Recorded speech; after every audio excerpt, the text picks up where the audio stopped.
भावार्थ उसी राजा की विद्वान जन प्रशंसा करते हैं जो प्रजा के पालन में तत्पर हुआ सबके व्यवहारों को सिद्ध करता है। भावार्थ इस मंत्र में उपमा अलंकार है जो सूर्य के प्रकाश के सदृश न्याय से 5 प्रकार की प्रजाओं का पालन करता है वह असंख्य आनंद को प्राप्त होता है। इस सूक्त में राजा के धर्म का वर्णन होने से इस सूक्त के अर्थ की पिछले सूक्त के अर्थ के साथ संगति जाननी चाहिए। यह 48वां सूक्त और 12वां वर्ग समाप्त हुआ। अब 6 ऋचा वाले 39वें सूक्त का आरंभ है। उसके प्रथम मंत्र में कैसा राजा हो इस विषय को कहते हैं।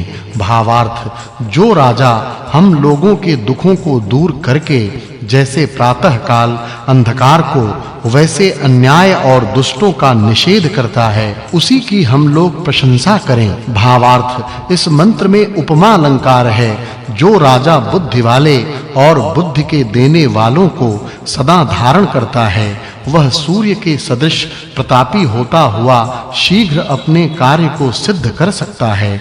अब प्रजा कृत्य को अगले मंत्रों में कहते हैं। भावार्थ हे मनुष्यों जो अग्नि में जल आदि पदार्थों के संयोग करने को जाने और जो सज्जनों के साथ मित्रता कर और प्रातः काल उठ के श्रेष्ठ कर्मों को करता है वही सदैव प्रसन्न होता है यह जानो। भावार्थ इस मंत्र में वाचक् लुप्तोपमा अलंकार है जो अन्न आदि संस्कार और भोजन के समय की रीतियों को जान और स्वयं आचरण करके अन्यों को उपदेश देते और राजा के साथ विरोध नहीं करके प्रजा के साथ मित्र के सदृश आचरण करते हैं वे ही प्रशंसा करने योग्य होते हैं।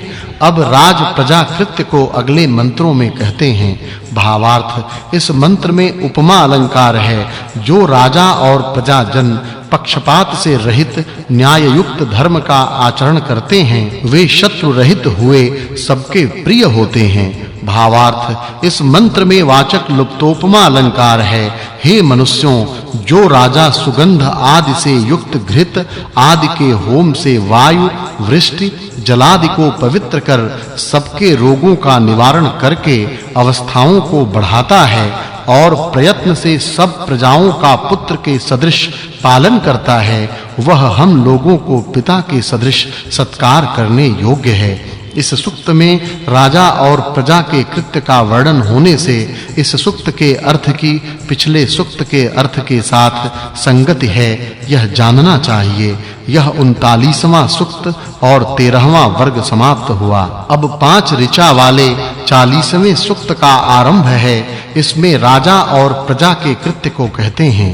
भावार्थ इस मंत्र में वाचक् लुप्तोपमा अलंकार है हे राजन व राजपुरुषों आप लोग जैसे प्रातः वेला सबको चैतन्य करती है वैसे न्याय से संपूर्ण प्रजाओं को चैतन्य करो और जैसे प्रातः काल का निमित्त सूर्य और सूर्य का निमित्त बिजली बिजली का निमित्त वायु वायु का कारण प्रकृति और प्रकृति का अधिष्ठाता परमेश्वर है वैसे ही प्रजा पालन निमित्त भृत्य भृत्य निमित्त अध्यक्ष अध्यक्षों का निमित्त प्रधान और प्रधान का निमित्त राजा होवे। भावार्थ प्रजाजनों के साथ जो राजा सत्यवादी जितेंद्रिय सबके सुख की इच्छा करता हुआ न्यायकारी पिता के सदृश वर्ताव करे वही प्रजाओं का पालन कर सकता है।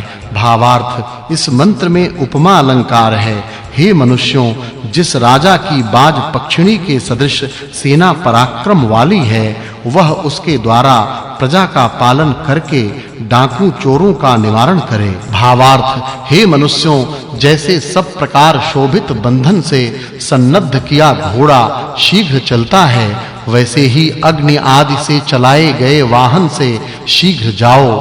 भावार्थ जो जीव उत्तम गुण कर्म और स्वभाव वाले ईश्वर की आज्ञा के अनुकूल वर्ताव करते हैं वे ही परमेश्वर के साथ आनंद को भोगते हैं।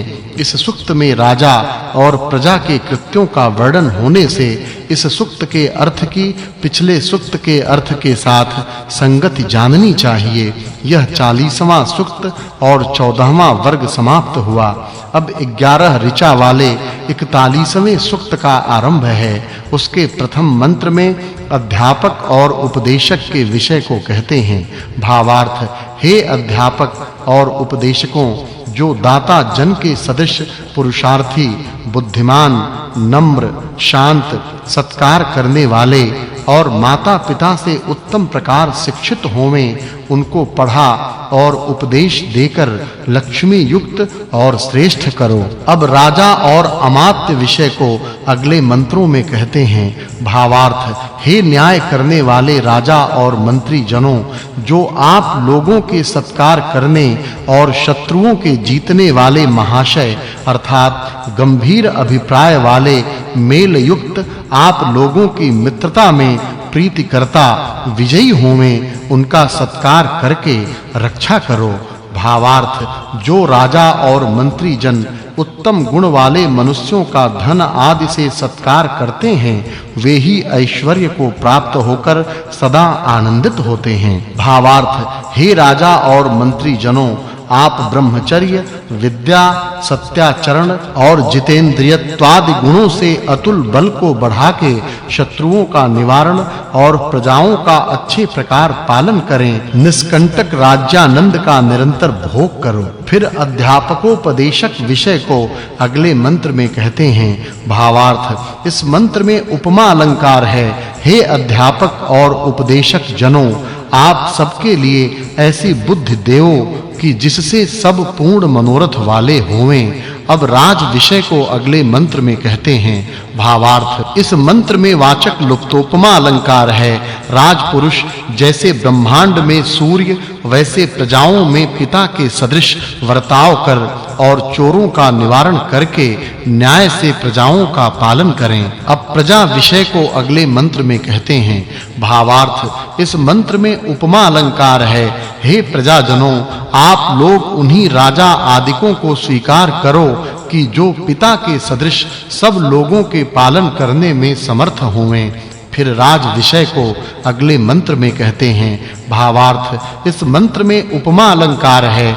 जैसे विद्या वाली माता अपने संतानों को उत्तम प्रकार शिक्षा दे, पालन कर और विद्या से युक्त करके सुखी करती है, वैसे ही राजा प्रजा के प्रति वर्ताव करे।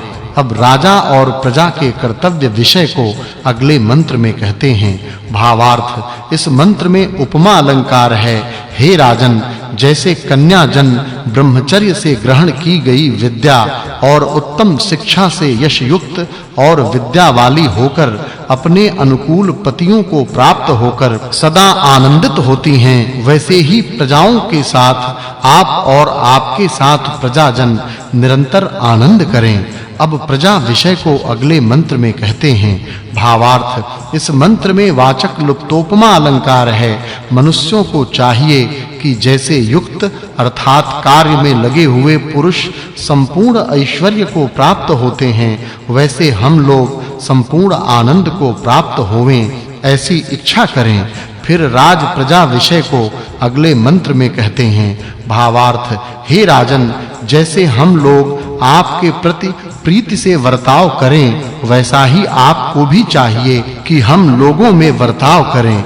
इस सूक्त में अध्यापक, उपदेशक, राजा, प्रजा और मंत्री के कृत्य का वर्णन होने से इस सूक्त के अर्थ की पिछले सूक्त के अर्थ के साथ संगति जाननी चाहिए। यह 41वां सूक्त और 16वां वर्ग समाप्त हुआ। अब 10 ऋचा वाले 42वें सूक्त का आरंभ है। उसके प्रथम मंत्र में राज विषय को कहते हैं। भावार्थ: हे मनुष्यों, इस संसार में स्वामी और स्वयं अर्थात अपना ये दो ही पदार्थ वर्तमान हैं, और जिस देश में दीर्घ काल पर्यंत जीवने और न्याय युक्त स्वभाव वाले धार्मिक मंत्री जन सब प्रकार के गुण ग्रहण करता श्रेष्ठ